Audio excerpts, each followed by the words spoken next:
아멘. 하나님 말씀입니다. 오늘 본문은 제가 말씀을 준비하기 전에 좀 고민이 됐습니다. 왜냐하면 너무 유명한 본문이에요. 나아만 장군이 그 문둥병을 낫게 되어지는 그 본문인데 하나님 주시는 새로운 은혜가 참 많이 있었습니다. 오늘 그 은혜 가운데 있기를 원하는데, 여러분 나아만 하면 제일 먼저 떠오르는 게 어떤 사실인가요? 장군이고요. 또 문둥병이고, 문둥병자. 또 혹시 생각나는 거 있습니까? 네, 그가 가기 싫었는데 그 물에 7번 자기 몸을 담궜고 순종한 거죠. 근데 제가 오늘 본문을 묵상하다가 이 나아만 장군에게 있어서 내가 좀 부러운 점이 있고 또 불쌍한 점이 있더라고요. 그 나아만 장군이 부러웠던 점은 그가 꽤 성공한 사람이에요. 꽤 성공한 사람인데 어떻게 성공했냐면 요셉과 같이 그가 그 나라를 구했던 적이 있는 것입니다. 아람 나라를 전쟁에서 구했던 군대 장관. 그러니까 사람들은 이 나아만 장군을 어떻게 불렀을까 생각해 보십시오. 사울 밑에 있었던 다윗이 받았던 칭송을 받은 거예요. 나라를 구한 이순신 장군처럼. 그래서 아마 백성들은 사울은 천천히요 다윗은 만만히요 라고 노래했던 것처럼 이 나아만 장군을 칭송하고 노래하고 꽤 유명하고 나라에 존경받는 인물이 되었던 것이 분명합니다. 그런데 그가 문둥병이 있었던 것이죠. 그래서 문둥병이 그에게 있어서 참 불행한 일인데 그에게는 이렇게 자랑할 만한 일과 감추고 싶었던 일이 함께 있었습니다.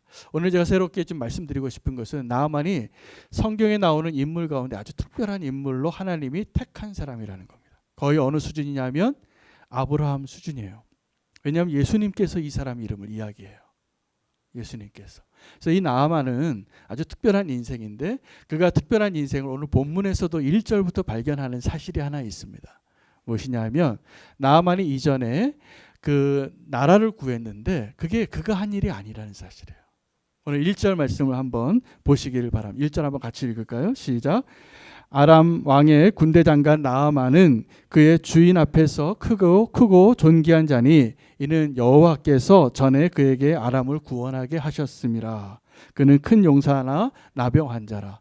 자, 그 나라를 구원했는데 그 구원한 게 나아만이 용맹하고 탁월하고 나라를 사랑했기 때문이 아니라 하나님이 하신 거라는 거예요. 이 사실이 굉장히 중요해요. 그러니까 나아만의 인생 가운데 하나님께서 이미 개입하시고 계셨어요. 왜냐하면 나아만을 들어서 사용하실 하나님의 계획이 있었다는 사실입니다. 그래서 하나님께서는 그 나아만에게 두 가지를 다 주셨어요. 축복도 주시고 절망도 주시고. 죽고 싶은 질병이죠. 여러분 문둥병이 걸리는 것이 어떤 거냐면 죽는 것보다 더 괴로운 질병이에요. 사랑하는 사람에게도 버림받고 사람들 앞에서 얼굴 들고 살 수 없고 전염성이 또 강하고 막 얼굴이 문드러지고 손이 문드러지고 아주 정말 지독한 고약한 질병이죠. 여러분 혹시 한번 그 하나님이 나를 이 나아만 장군처럼 좀 이 나라의 2인자가 되게 하고 그리고 문둥병도 좀 같이 줄 테니까 받을래? 그러면 아멘 하시겠습니까? 쉽지 않을 것 같아요. 근데 하나님께서 이 나아만을 특별하게 지금 택하셔서 그에게 승리도 주시고 나라를 구원할 수 있는 그 기회도 주셨고 하나님이 하셨습니다. 또 하나는 그가 문둥병을 앓게 됐는데 그가 태어날 때부터 문둥병 환자였다면 아마 그 군대 장관이 되지도 못했을 거예요. 그렇다면 우리는 어떻게 유추할 수 있냐 하면 하나님께서 이 나아만의 인생 가운데 성공도 주시고 문둥병도 주셨다는 사실이에요. 그런데 이 두 가지가 다 나중에 나아만에게 축복의 이유가 됩니다. 이 두 가지가 다. 그래서 하나님께서 이 나아만의 인생을 들어 사용하시는 가운데 하나님께서 어떻게 인도하셨는가를 같이 발견하는 것이 우리가 오늘 하나님의 메시지를 듣는 첫 번째 귀를 기울여야 할 부분입니다. 이 나아만이 이렇게 나라의 존경을 받고 백성들의 칭송을 받고 1인자가 신임하는 그래서 왕이 신임하는 존귀한 자가 되었는데 그에게 말 못할 사연이 있습니다. 여러분 우리 성도님들 가운데에도 혹시 그런 분 있을지 모르겠습니다. 저 집사님 너무 부럽다. 뭐 다 좋은 것 같아요. 다 있는 것 같고. 그런데 사실은요 하나님이 정말 그 집사님을 사랑하셨다면 두 개 다 주셨어요. 그래서 우리가 알지 못하는 무언가의 고민이 다 있다는 사실입니다. 그런데 우리는 그것을 알지 못해서 때로는 쉽게 오해해요. 저 사람 왜 저럴까? 저 사람 왜 저러고 사나? 그렇게 해서 좀 멸시할 때도 있고 또 그냥 부러워할 때도 있고. 제가 이전부터 알고 있는 한 전도사님이 계세요. 이 전도사님이 이전에 제가 다른 지방에서 사역할 때 알고 있었던 분인데 꽤 오래된 것이죠. 한 20년 된 사이인데 참 귀하고 신실하신 분인데 어느 날 유학을 가시겠대요. 그래서 유학을 가셨더라고요. 그래서 가끔 소식을 전해오는데 아이들이 많은 집안인데 고생하면서 공부를 하시다가 한국에 들어왔어요. 한국에 들어왔는데 교회에 자리가 없는 거예요. 그리고 뭐 신학교에 가서 강의를 할 수 있을 정도로 공부는 다 했는데 그런 자리도 안 생기는 거예요. 그래서 믿음도 좋고 실력도 있고 하나님 사랑하고 선교적인 마음도 있고 그런 전도사님이신데 이제 제가 만나지는 못했는데 계속 페이스북에서 그분의 글을 읽다가 한동안 제가 시험에 들었어요. 왜냐하면 좀 너무 비판적이시더라고요. 그래서 좀 이분이 안 그랬으면 좋겠다라는 마음이 들면서 제 마음에 이제 판단을 했던 거죠. 제가 판단을 했는데 어느 날 그분의 페이스북에 자기의 약간의 이야기를 사연을 이렇게 올린 글을 읽었는데 제가 너무 마음이 아프고 미안했어요. 내가 모르는 아픔이 있었더라고요. 그 암을 앓고 있었는데 제가 또 모르고 있었어요. 사실은 그걸 알고 기도해 줬어야 할 후배였는데 그것도 모르고 나는 참 오해를 했구나. 여러분 우리가 제가 참 너무나 그 형편을 다 몰라서 제가 지금 목사로 있으면서도 저는 어저께 한몸 기도회를 마치고 아침 식사를 몇 분 권사님과 집사님과 이렇게 식사를 하다가 한 집사님의 이야기를 듣고 제가 너무 죄송했어요. 제가 모르는 사연이 많으셨더라고요. 그래서 그분에 대해서 기도가 되어졌고 오해를 하진 않았지만 미안한 마음이 들었어요.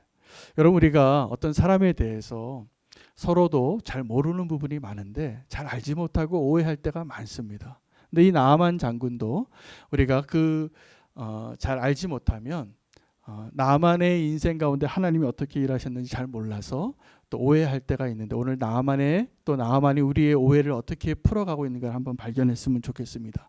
하나님이 나아만의 인생 가운데 성공도 나라를 구하는 영광도 주시고 또 문둥병도 주셨는데 또 하나 더 놀라운 축복으로 개입을 하시는데 그가 전쟁에서 승리해서 포획하고 포로로 잡아왔던 한 소녀에 의해서 하나님에 대해서 알게 된 거예요.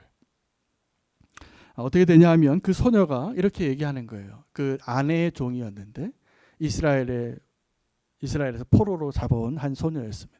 근데 이 소녀가 자기 아내에게 나아만의 아내에게 우리 주인이 이스라엘에 계신 하나님의 선지자 하나님의 사람 앞에 섰으면 참 좋겠습니다. 그분은 분명히 고쳐줄 수 있는 능력이 있습니다. 이 말을 들은 거예요. 그 말을 듣고 놀라운 일이 시작이 되어집니다. 나아만이 그 말을 취한 거예요. 그래? 그리고 그 나아만이 그 말을 듣고 왕에게 부탁을 했더니 왕이 그래? 그럼 내가 편지를 써줄게. 그리고 이스라엘 왕에게 친서를 보내고 선물을 잔뜩 선물이 보통이 아니에요. 뭐 어마어마한 선물을 가져갑니다. 그 일이 일어나는데 그 일의 시작이 한 소녀의 말에서부터 시작이 되어졌다는 거. 여러분 그 소녀가 그 나아만의 아내에게 우리 주인이 이스라엘에 있는 하나님의 사람 앞에 섰으면 좋겠습니다. 그가 고칠 수 있을 텐데요. 이 이야기를 하는 것이 그냥 지나가다가 커피 한 잔 마시면서 했던 이야기가 아닙니다. 사랑이 있기 때문에 가능한 말이에요. 사랑이 있기 때문에.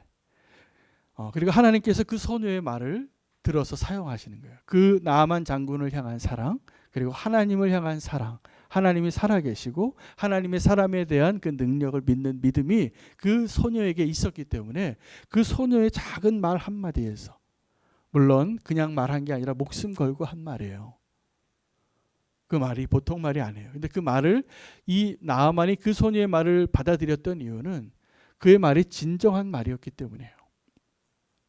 그냥 지나가다가 한 말이는 우리 그렇게 개의치 않습니다. 그냥 정말 종이 한 말일 거예요. 근데 종일지라도 정말 사랑하는 마음이 담겨서 진정으로 한 말이라면 그 장군의 마음을 움직이고 또 그 왕의 마음을 움직이게 되는 것입니다. 자, 그래서 그 왕이 어마어마한 선물을 다 은 10달란트, 금 6,000개, 의복 10벌을 들고 가면서 편지를 써주겠다는 거예요. 왕이. 자, 그 편지를 쓰면서 이렇게 이야기합니다. 당신의 나라에 하나님의 선지자가 있다고 하는데 내 종 신하 나아만을 보내니까 좀 낫게 해달라고. 이 편지는 그냥 아무런 악의가 없는, 정말 자기의 신하를 너무나 사랑하는 한 왕이 옆국에 사실은 전쟁 중에 있는 나라긴 한데 그 나라에게 도움을 청하는 친서를 보냈는데 그 편지를 받고 이스라엘 왕은 어떻게 했냐면 옷을 찢습니다. 그러면서 그가 한 이야기가 이거예요. 내가 사람을 죽이고 살리는 하나님이냐. 지금 신하들에게 지금 이 편지를 한번 잘 분석해봐라. 지금 이들이 이 아람 왕이 시비하고 전쟁을 시작하려고 하는 것 같다. 그리고 옷을 찢었다는 이야기를 듣고 엘리사가 등장합니다. 그제야. 나아만의 이야기에 엘리사가 등장하는 이유는 이스라엘 왕이 옷을 찢었기 때문이에요. 그 옷을 찢으니까 왜 어떻게 찢었냐면 내가 하나님이냐라는 뜻이에요. 그랬더니 엘리사가 왕이시여 그 사람 내게 보내세요. 이스라엘 가운데 하나님의 사람이 있다는 것을 내가 알려주겠습니다. 이게 무슨 말입니까? 이스라엘에 하나님 있으세요. 하나님 계세요. 그 고백을 한 거예요.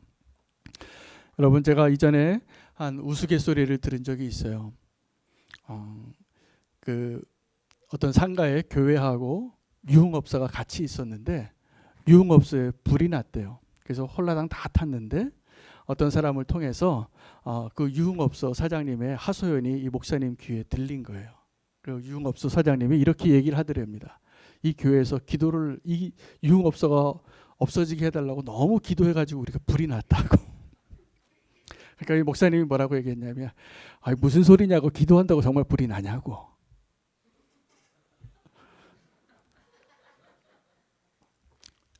저는 이 이야기가 정확하게 지금 이 이스라엘 왕이 한 말이에요. 지금 이 아람 왕은 당신의 나라에 하나님의 사람이 있고 하나님이 이 병을 고칠 수 있다고 하니까 보내줬더니 이스라엘 왕은 옷을 찢는 거예요. 무슨 소리냐? 내가 무슨 하나님이냐는 무슨 말이냐면 우리 가운데 무슨 하나님이 있냐예요. 그러니까 엘리사가 한 말은 왕이시여 내게 그 사람 보내세요. 내가 이곳에 이스라엘 중에 하나님의 사람이 있다는 것을 알게 하겠습니다. 무슨 말입니까? 하나님 우리 가운데 계세요. 하나님 우리 가운데 계신 걸 보여주겠다고 내게 보내라고 한 것입니다. 여러분 이거 이스라엘 왕과 같은 말을 한 사람들이 많습니다. 우리가 그렇게 살아요. 우리가 하나님의 백성인데 하나님 없다고 말하거나 내가 하나님 앞에 하나님 묻지도 않는데 하나님 앞에 스스로 자백할 때가 많아요. 내 본심이 드러나는 거죠. 여러분 가인과 아벨이 들판에 있을 때 가인이 아벨을 죽이고 싶은 마음이 들었어요. 왜냐하면 자기 재산은 안 받고 하나님께서 동생의 제사만 받았거든요. 그때 하나님께서 이 가인의 마음을 읽으셨습니다. 읽으셔서 뭐라고 얘기하냐면 죄가 지금 너 앞에 엎드려 있으니까 너는 죄가 너를 원하고 있어. 죄가 지금 너의 문 앞에 엎드리고 있으니까 너는 죄를 다스리는 자가 되라 라고 미리 경고해 주세요. 경고해 주는데 결과는 어떻게 됐습니까? 하나님 경고를 듣지 않습니다. 그리고 가인이 아벨을 죽여요. 죽이고 나서 하나님께서 가인에게 묻습니다. 아벨이 어디 있느냐? 그때 가인이 뭐라고 대답했는지 아십니까? 하나님 내가 동생 지키는 자입니까? 라고 말해요. 자, 그런데 이 가인이 동생을 지키는 자가 맞아요. 형제잖아요. 동생을 죽이는 자가 아니라 동생을 지키는 자가 되어야 하는데 그가 이렇게 말해요. 스스로. 내가 동생 지키는 자냐고. 그거 묻지도 않아. 너 죽였냐라고 묻지도 않았어요. 하나님이. 네 동생 어디 있냐. 아벨이 어디 있느냐고 물으니까 이 가인은 내가 동생 지키는 자인 줄 아세요? 라고 말하면서 자기의 죄를 은폐하려고 한 거예요. 지금 이스라엘 왕은 이 친서를 보내고 나아만을 좀 고쳐달라고 보내는 아람 왕에게 그렇게 대답하고 옷을 찢었습니다. 안타까운 일입니다. 여러분, 이스라엘 왕과 아람 왕 중에서 누가 더 믿음이 좋습니까? 아람 왕의 믿음이 훨씬 좋더라고요. 이스라엘 왕은 무슨 소리냐, 요즘 하나님이 어디 있다고 나보고 저 문둥병 걸린 사람을 고치라고 보냈느냐. 하나님께서 이 나아만의 이야기 주제가 문둥병이 아니더라고요. 문둥병을 낫게 해준 이야기로 우리는 나아만의 이야기를 기억합니다. 아이들 교육부서에서 많이 이야기 들었을 거예요. 그래서 7번 들어가는 게 그렇게 힘들다. 그 얘기로 얘기했는데, 하나님께서 이 나아만의 문둥병을 통하여서 하시고자 한 정말 본 목적은 이스라엘 가운데 하나님 계신다는 것을 보여주시기 위해서요. 여러분, 누가복음 4장에 예수님의 공성회가 시작되어지는 본문에 예수님께서 40일간 광야에서의 시간을 다 마치고 그 안식일에 회당에서 성경 말씀을 쫙 폈습니다. 그 폈던 말씀이 이사야서 61장 1절이에요. 그 1절 말씀이 다른 게 아닙니다. 주의 성령이 내게 임하셨으니 이는 가난한 자에게 복음을 전하게 하시려고 내게 기름 부으시고 나를 보내사 포로된 자에게 자유를, 눈먼 자에게 다시 보게 함을, 눌린 자를 다시 자유롭게 하는 것을 이루게 하는 그 오직 은혜의 해를 선포하게 하려 하심이라. 그렇게 얘기하면서 오늘 이 말씀이 너에게 응하였느니라 라고 말씀하셨어요. 자, 이거 복음을 선포하신 것뿐만이 아니라 복음을 성취하신 것이죠. 그 이사야서 61장 1절과 내용이 약간 변경되어졌는데 한 문구가 빠졌어요. 하나님의 은혜의 해와 신원의 해, 복수하는 해가 이루어질 것이라, 올 것이다 라고 하신 말씀 가운데 복수하는 해에 대한 내용이 싹 빠져요. 그리고 하나님께서 은혜의 해가 이루어졌다라고 선포하는데, 이 예수님이 공생애를 시작하면서 이사야서 61장 1절 복음의 말씀을 선포하시니까 사람들이 그 회당에서, 유대인들이었겠죠, 수근수근 됐습니다. 너희가 왜 수근수근 되느냐라고 이야기하면서 그때 예수님이 이 나아만 이야기를 하신 거예요. 그러니까 이 나아만이 굉장히 놀랍게 하나님의 그 복음이 증거되어지고 하나님께서 원하시는 그 일들을 이루시기 위한 그 하나님의 역사와 계획 가운데 굉장히 중요한 스페셜한 퍼슨이에요. 이 사람이 어떻게 이야기하시냐면, 하나님께서 자, 너희가 수군거리는 걸 보면서 선지자가 고향에서는 환영받지 못한다라고 말씀하셨어요. 선지자가 고향에서 환영받지 못하는데, 그러면서 하신 이야기가 너희가 알지 않느냐, 엘리야 시대에 가뭄이 있었는데 그때 굶주린 사람이 많이 있었지만 사렙다 과부에게만 엘리야가 보냄을 받았다.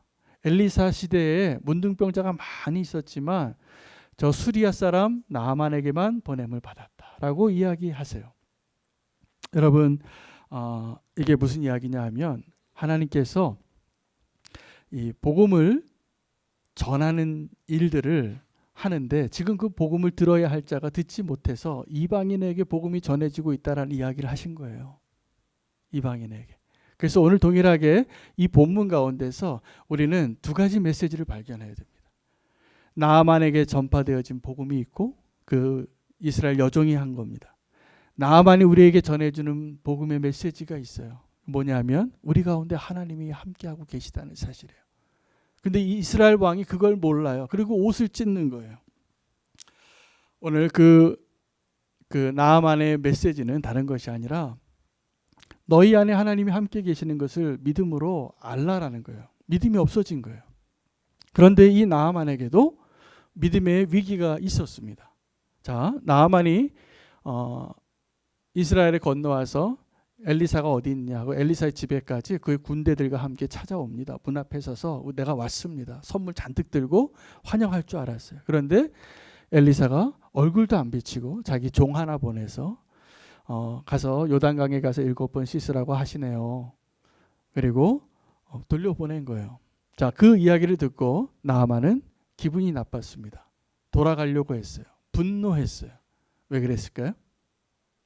성경에 나온 답변으로는 자기의 생각과 달랐기 때문에.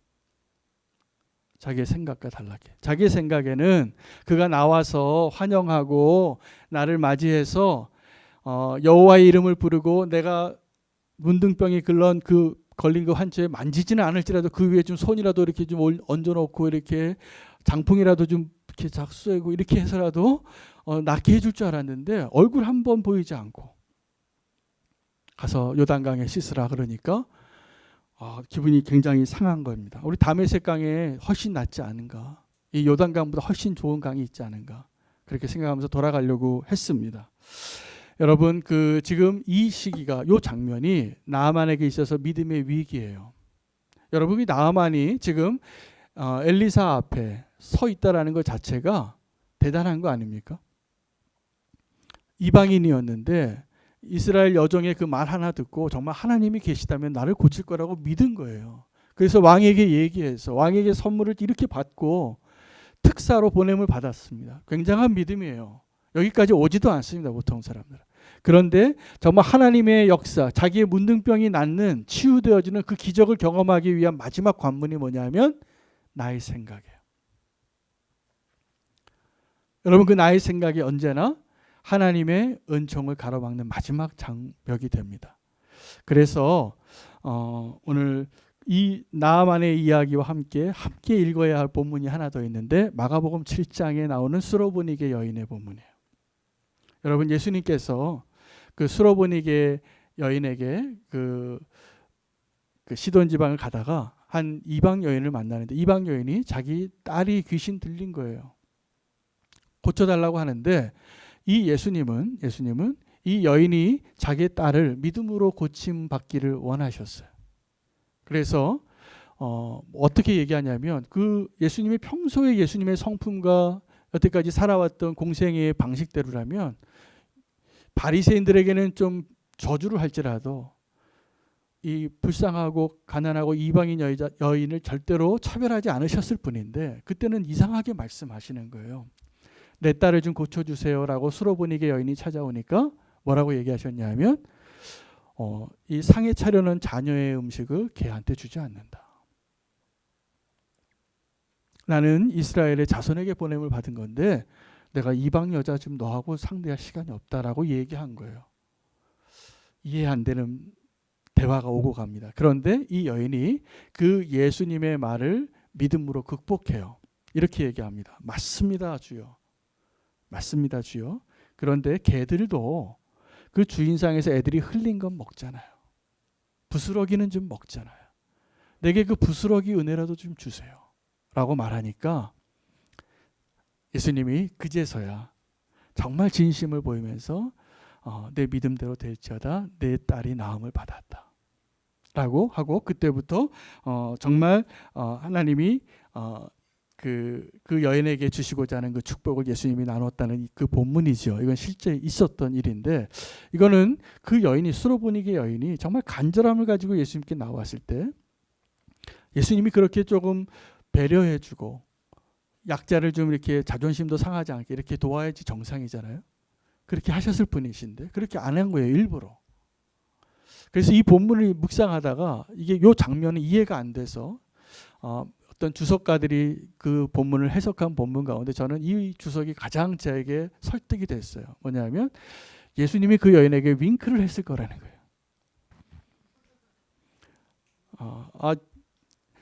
이 자녀에게 줄 떡을 걔한테는 주지 않아. 그러면서 윙크를 한 거예요. 한마디 더 해. 그러면서 말은 이렇게 하면서 이렇게 좀 말하라고. 근데 오늘 그러한 관점에서 봤을 때 지금 이 나아만 장군이 이 엘리사의 태도에 마음이 상해서 돌아가려고 했을 때 하나님께서 나아만에게 윙크하신 것을 찾아야 됩니다. 여러분, 우리가 믿음 생활하다가 정말 믿음으로 살려고 할 때 하나님이 왜 이러시나, 나 정말 너무 힘든데, 그런데 하나님이 나의 상황과 여건과 모든 사람들의 시선과 모든 상황들은 점점 어려워질 때 우리가 발견해야 될 게 하나님의 윙크예요. 왜요? 목적이 하나가 있어요. 이것을 정말 믿음으로 취하게 하시려고. 하나님이 주시는 그 선물도 나의 믿음의 고백으로 그것을 가져가게 하시려고 하나님 윙크하세요. 이 나아만 장군에게 하나님이 보내신 윙크는 나아만 장군 옆에 있었던 종들이에요. 나만 장군의 옆에 있었던 종들이 뭐라고 얘기하냐면 아버지라고 부르더라고요. 나만을 아버지시여. 저 하나님의 사람이 더 큰 일을 시키면 안 했겠습니까? 근데 얘기를 들어보니까 지금 문둥병 나으려고 하는데 가서 깨끗이 씻으라고 하는 거잖아요. 뭐가 문제예요? 뭐가 문제예요? 여러분, 우리가 감정이 상하면, 우리 자존심이 상하면, 우리가 한번 화가 나면 하나님의 윙크가 들려지지 않아요. 누구처럼요? 다윗처럼요. 다윗이 나발을 죽이려고 무기를 차고 자기와 함께 있었던 사람들에게 자, 다 칼 차라. 오늘 저 나발 오늘 없애기로 내가 마음 먹었다 하고 다 말을 탔는데 아비가일이 등장해서 그 음식과 모든 선물을 받고 나서 다윗의 마음을 바꾸잖아요. 하나님의 윙크예요. 이게 하나님의 윙크예요. 다윗이 범죄했는데 나단 선지자가 와서 이야기로 한번 예화를 쫙 하고 나서 당신이 바로 그 사람이요 라고 말했잖아요. 이게 하나님의 윙크예요. 하나님이 지금도 저와 여러분의 인생 가운데 윙크하세요. 내가 죄를 지으려고 할 때 윙크하시고, 내가 믿음을 버리고 하나님의 축복 바로 앞에서 돌이키려고 할 때 그 나아만 장군이 바로 이 엘리사의 집 앞까지 와서 엘리사에게 요단강에 가서 씻으라는 그 말을 듣고 화가 나서 분노해서 돌아가려고 할 때 하나님이 한 번 더 윙크해 주시는 거예요. 자기의 생각을 버리는 것은 위대한 믿음입니다. 사실은 우리는 나아만 장군처럼요, 신앙생활을 할 때도 내가 하나님을 사랑하고 예배하는 것을 내가 정하고 내 방식대로, 익숙한 방식대로 해요. 그리고 그것이 안 맞으면 실망하고 판단해요. 나아만의 인생을 처음부터 한번 보세요. 나아만이 그 나라를 구했던 일부터, 문둥병이 생겼던 것부터, 그리고 한 여종의 이야기를 듣고 오늘 이 엘리사 앞에 선 것까지 바로 오늘 이 장면을 위해서, 이 순간을 위해서 하나님은 이 나아만의 인생 가운데 정말 복음의 주인공이 되게, 오늘 주인공은 나아만이에요. 나아만이 그 변화를 겪습니다. 그리고 그가 놀랍게도 그렇게 화가 났는데 그 종들의 말을 듣고 마음을 바꿔요. 그리고 말한 대로 요단강에 가서 몸을 씻는데, 어떤 분은 이제 이 장면도 묵상을 많이 하시고 이렇게 생각하는 거예요. 7번 물 담그는 게 쉽지 않다는 거예요. 7번 몸 담그는. 여러분, 우리가 하나님께 순종할 때, 내 생각과 다른 방식으로 하나님께서 요구할 때 순종을 한번 하다가 포기해요. 근데 엘리사는 이 수로보니게 여인에게 예수님께서 행했던 일과 동일한 걸 지금 요구하고 있는 거예요. 충분히 기분 상해서, 빈정상해서 돌아갈 수 있을 만한 상황을 만들어 놓고 이 수로보니게 여인이 믿음의 고백을 할 수 있게, 이 나아만 장군이 믿음의 고백을 할 수 있게 하나님이 인도하고 계십니다. 무슨 이야기일까요? 하나님께서 저와 여러분의 인생 가운데에도 그 믿음의 자리로 인도하고 계시다는 사실입니다. 믿으십니까? 자기의 생각을 버리고 하나님 앞에 나아가는 것이 우리가 정말 하나님의 축복을 경험하는 그 길입니다. 오늘 하나님께서 그렇게 복음을 나아만 장군에게 전해주시고, 나아만 장군을 통해서 이스라엘에게 다시 복음을 전해주는 것을 보면서 제가 한 가지 발견한 게 있어요. 교회가 어떤 곳이 되어야 하는가요? 여러분, 교회는 복음이 소통되어지는 자리가 되어야 합니다. 복음이 소통되어지는 자리가 되려면 한 가지 장애물이 있는데 나의 생각이에요. 어저께 우리 찬양 그 강의 예배학교를 우리 김은창 목사님인데 첫 시간을 진행을 했는데 제가 너무 은혜를 받았어요. 제가 취했던 가장 중요한 메시지는 뭐냐 하면, 예배 인도자들이 예배 인도할 때 선곡할 때부터 실패한다는 거예요. 자꾸 이 찬양을, 성경적인 본문에 있어서 성경적인 의미의 찬양은 하나님이 행하신 일과 하나님이 어떤 분이신가를 그냥 찬양하고 단순한 메시지를 가진 찬양을 더 많이 해야 되는데, 우리가 자꾸 어떻게 선곡하냐 하면 내 간증과 같은 찬양을 할 때가 많은 거예요. 은혜롭죠. 멜로디도 좋고 노래도 잘하고 유행가 같죠. 내 감정하고 딱 감정이입이 잘 되고. 근데 이건 찬양이 아니라는 거예요. 이것도 할 수는 있지만 정말 하나님이 원하시는 찬양은 내 중심적인 게 아니라 하나님을 바라보고 하나님께 올려드리는 것이 찬양이고 그게 예배다. 제가 은혜를 많이 받았어요. 오늘 이 자리에도 정말 하나님을 예배하는 자가 되려면 내 감정과 내 생각과 내 상황이 어떻게 바뀌어서 하나님을 찬양하는 것보다 하나님에게 포커스를 맞춰지는 것이 맞아요. 맞아요. 내 생각과 내 환경과 나의 경험이 하나님을 예배하고 하나님을 찬양하는 가장 큰 장애물이 된다는 거예요. 나아만이 바로 그것 때문에 문 앞에서 그 축복을 누리지 못할 뻔했어요. 나아만은 그 일에 성공합니다. 여러분, 교회는 그 복음이 소통되어지는 곳이 되어야 하고, 이 예배는 하나님과 그렇게 소통하는 것이고 하나님의 나라가 이루어지는 것을 위하여 우리가 함께 선교하고 예배하는 그 사람들이 모인 곳이 되어야 합니다. 그래서 오늘 설교 제목이 우리 가운데 계신 하나님을 발견하는 거예요. 근데 질문이 하나 있습니다. 그래서 우리가 누구입니까? 우리가 여기 지금 우리가 함께 예배한 우리 성도님만이라면 복음을 소통하는 거에 실패한 거예요.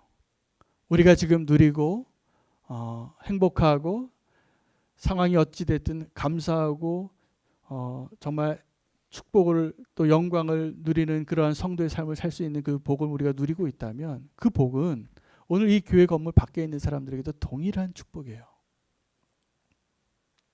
오늘 그 이야기예요. 이 나아만 장군. 나아만 장군에게 하나님에 대해서 알려줬고 나아만 장군이 와서 너희 가운데 하나님이 있다는 것을 보여주고 있는 거예요. 오늘 우리 가운데 우리와 함께 하시는 하나님을 그 우리가 누구인지를 고백하면서 우리와 함께하고 계시는 그 하나님을 발견할 수 있는 은혜가 이 예배 가운데 있기를 축복합니다.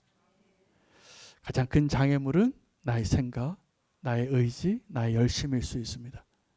하나님께서 오늘 이 예배에 하나님의 윙크를 받으시기를 축복합니다.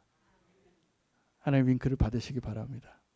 그래서 하나님께서 이 말씀과 더불어서 내 생각을 뛰어넘어서 그 하나님의 축복의 문을 닫지 않고 마지막 그 걸음을 믿음으로 내딛고 하나님이 저와 여러분에게 주신 그 놀라운 축복이 소통되어지고 누려지고 나누어지고 전해질 수 있는 축복이 오늘 저와 여러분 가운데 있기를 축복합니다. 기도하겠습니다. 주님 감사합니다. 오늘 나아만의 문둥병을 통하여서 하나님께서 행하신 그 일들을 우리가 기억합니다. 나아만에게 복음을 전해주었던 그 누군가가 있었습니다. 이름 모르는 소녀입니다. 또 나아만이 이스라엘에게 순종하여 와서 너희 가운데 계시는 하나님을 내가 믿기를 원한다라는 고백을 했습니다. 하나님, 우리 가운데 지금도 주님이 계심을 믿습니다. 그것을 고백하고 경험하고 누리는 저희들 되게 하여 주시옵소서. 나의 생각을 내려놓고 주님 7번 그 요단강에 몸을 담그는 나아만 되게 하여 주시옵소서. 주님 우리와 함께 하심을 믿고 찬양합니다. 주님 영광 받아 주시옵소서. 예수님의 이름으로 기도합니다. 아멘.